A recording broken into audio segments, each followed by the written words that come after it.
네, 안녕하세요, 여러분. 오늘의 누워서 듣는 중요한 뉴스 전해드리도록 하겠습니다. 첫 번째는 이제 국내 주식 이야기입니다. 코스피가 사흘째 최고가 랠리를 하고 있습니다. 장중 최고치도 5개월 만에 갱신했다고 합니다. 그래서 지금 코스피 지수가 어제보다 20포인트 이상 오른 0.62% 오른 3278.68로 마쳤는데 사흘 연속 종가 기준으로 최고가를 갱신했다고 합니다. 어, 그 이유에 대해서는 이제 미국의 소배 판매 부진, 생산자 물가 상승에도 불구하고 미국의 5월 산업 생산과 제조업 생산이 전월 대비 증가했다는 점이 긍정적으로 작용했다고 하고요.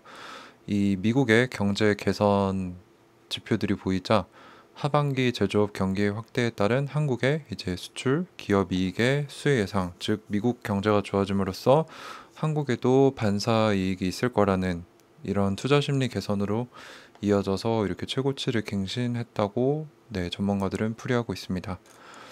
그래서 이제 시가총액 상위 종목 중에서 삼성전자, 하이닉스, 현대차, 기아, LG 생활건강 등이 오르면서 지수 상승을 이끌었는데요. 이렇게 지금 국내 주식은 최고치를 갱신하고 있다라는 소식을 전해드리고요.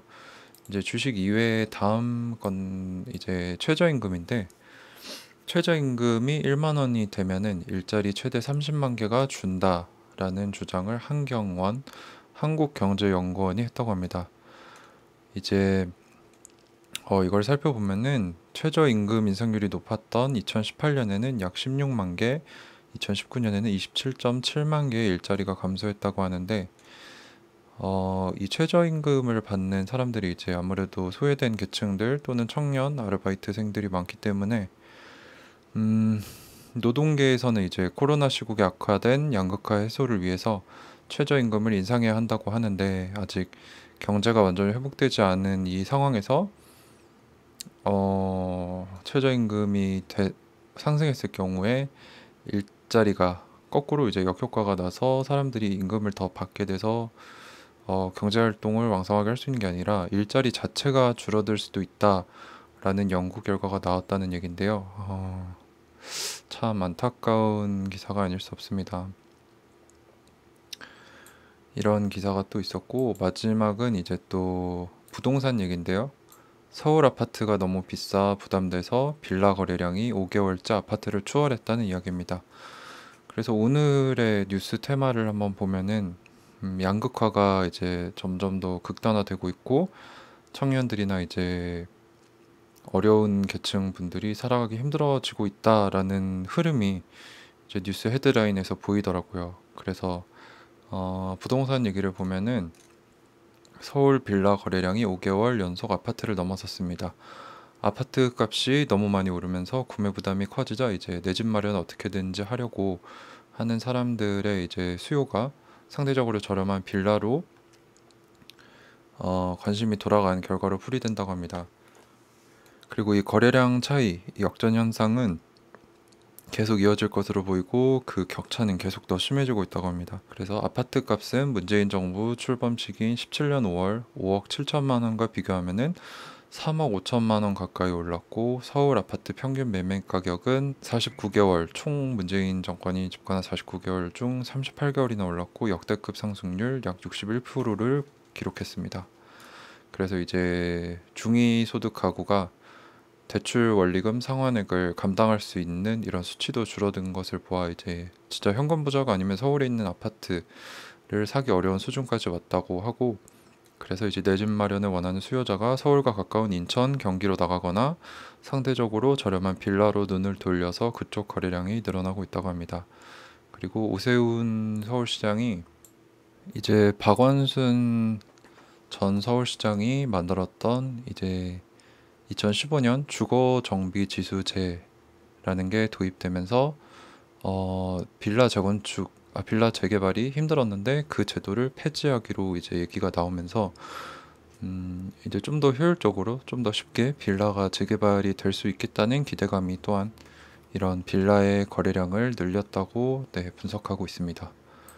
자, 그렇다면 현재 정부가 이런 부동산 어려움 대해서 어떻게 대처하고 있는지 한번 찾아봤는데 오늘 나온 뉴스 중에 이제 홍남기 경제부총리 겸 기획재정부 장관이 호텔 거지 정책 오도로 청년 자존감 하락 없었으면이라는 기사가 나왔는데 이제 이 내용이 뭐냐면 그 호텔을 개조해서 청년들이 이제 역세권 좋은 자리에 싼 가격에 살 수 있도록 하는 정책이 있었는데 이게 홍남기 이제 장관의 아이디어였는데 나온 당시에 많은 비판을 받았고 또 뭐 찬성하신 분들도 계셨지만 이게 본래 목적을 잘 이뤄갖고 앞으로도 잘 할 수 있을 거다 뭐 이런 얘기인데 제가 좀 더 찾아봤습니다. 실체는 어땠는지. 그래서 이제 어떤 일들이 있냐. 일단 역세권 청년 주택이 주제인데 이제 집이 없는 청년과 신혼부부의 주거 안정을 위해서 서울시와 SH공사 민간기업이 역세권의 임대주택을 공급을 했다고 합니다. 인근 시세보다 30에서 90%나 정도 저렴할 수 있게 하는 게 목표였는데 신청할 수 있는 사람은 집도 없어야 되고 차도 없어야 되고 나이도 19세에서 39세까지였습니다. 수요가 많아서 처음에는 경쟁률이 수십 대 1까지 달았는데 막상 뚜껑을 열어보니까 생각과 다른 또 이해할 수 없는 상황들이 발생을 해서 어떤 것들이 있었냐면은 원룸이나 오피스텔에 기존에 제공되는 가전이 하나도 없었고 가전을 사비로 구입해야 했고 이 가전 구입 비용까지 생각을 한다면 기존 서울에 있는 원룸이나 오피스텔보다 그다지 싼 편이 아니었다고 합니다. 그러다 보니 청약에 당첨된 사람들이 줄줄이 계약을 포기하다 보니까 절반 이상이나 포기를 해서 이때 위기감을 느낀 SH공사가 뒤늦게 가전을 빌트인으로 제공하겠다고 공지를 발표했습니다. 그래서 잘 되는가 싶었는데 또 문제가 생겼습니다. 왜냐면은 문제가 생겼는데 그 임대주택을 공급한 업체 측에서 호텔식 서비스를 제공해 주겠다고 식사와 청소를 제공해 줄 테니 돈을 내라고 했답니다. 근데 여기 들어가신 분들이 여유가 그렇게 있는 분들이 아닌데 이런 호텔식 서비스 제공 논란도 있었고 호텔로 이전에 운영될 당시부터 사용하던 가구와 카펫을 그대로 가져다 놓고 의무적으로 사용하게 했다고 합니다. 그래서 어떤 경우는 혼자 사는데 침대를 2개나 사용해야 하는 경우도 있었고 그러니까 청년들 입장에서는 이게 내 집인지 아니면 호텔에 자기가 들어간 건지 분간이 안 되는 상황까지 왔다고 합니다. 그래서 이제 또 청약 당첨 포기와 해당 내용이 공론화되는 문제가 있었고 그래서 이제 또 업체 측에서 호텔식 서비스 제공을 중단하고 기존에 사용하던 가구 및 가전제품을 새 것으로 무료로 제공해줬다고 합니다. 카펫도 버리고 바닥도 새로 공사해줬다고 합니다. 여기까지가 이제 논란의 끝이 아니고 이 역세권 청년주택 1인 가구 기준 소득이 월 133만 원 이하인 사람이 1순위 청약 신청이 가능했다고 하는데 133만 원이면 최저시급으로 한 달 일한 금액보다 낮다고 합니다. 근데 이런 사람이 어떻게 월세가 40에서 50만 원 거기에 지출되는 관리비까지 넣으면 훨씬 비싼데 어떻게 여기에 그런 사람들이 들어가서 살 수 있을까라는 이런 실용성을 고려하지 못한 제도였다는 비판이 나와서 서울시는 또 소득 기준을 133만 원에서 265만 원까지로 또 고쳤다고 합니다. 이렇게 시행착오가 굉장히 많았다고 해요. 그리고 진정 청년들을 위한 주택인가라는 의문이 나오는 게 공공임대와 민간임대로 나뉜다고 하는데 이제 공공임대의 경우는 이제 취지에 맞게 주변 시세 30% 수준으로 가격이 제공되는데 그 비율이 10%밖에 되지 않았다고 합니다. 나머지 90%는 여전히 비싼 민간임대로 역세권 청년주택이 공급이 됐다고 합니다. 근데 민간임대의 경우에는 서울시 평균 오피스텔 보증금이나 월세 가격이랑 별로 차이가 없었다고 합니다. 그러니까 진정 역세권 청년주택이라는 이 명목 하에 제대로 시행된 거는 10%밖에 안 된다는 거예요. 그래서 이게 청년들을 위한 정책이냐 아니면 민간 건설 사업자들의 배만 불리는 사업이냐라는 얘기가 많이 나왔고 또 이 청년 임대주택이라는 명목하에 건설을 할 때 용적률을 완화시켜줘서 건물이 높게 지어졌는데 이제 법적으로는 해치는 게 아니지만 이제 인근 주민들의 이런 일조권이나 조망권을 침해했기 때문에 주변 주민들이 굉장히 답답해하고 힘들어했다고 합니다. 그래서 이제 빚 좋은 개살구가 된 셈이죠. 근데 이 장관이라는 사람은 잘하고 있다고 하니까 좀만 찾아봐도 이렇게 안 좋은 뭐 물론 양쪽 얘기가 다 있겠지만 저는 좀 비판적이라고 생각합니다.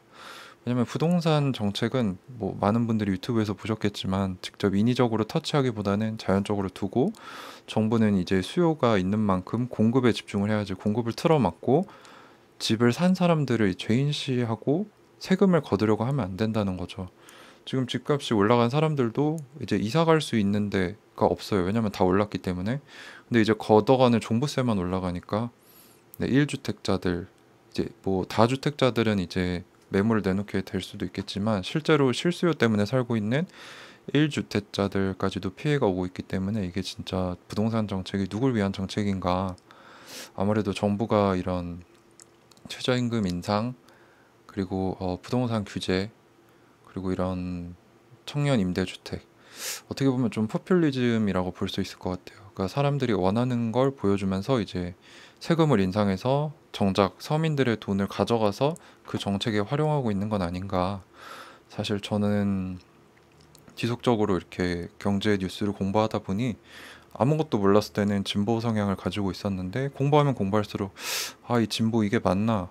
라는 생각이 들면서 좀 보수 쪽으로 돌아선 것 같습니다. 네, 이상은 오늘 이렇게 세 가지 소식 전해드리고 네, 여기서 마치도록 하겠습니다. 네, 시청해주셔서 감사합니다.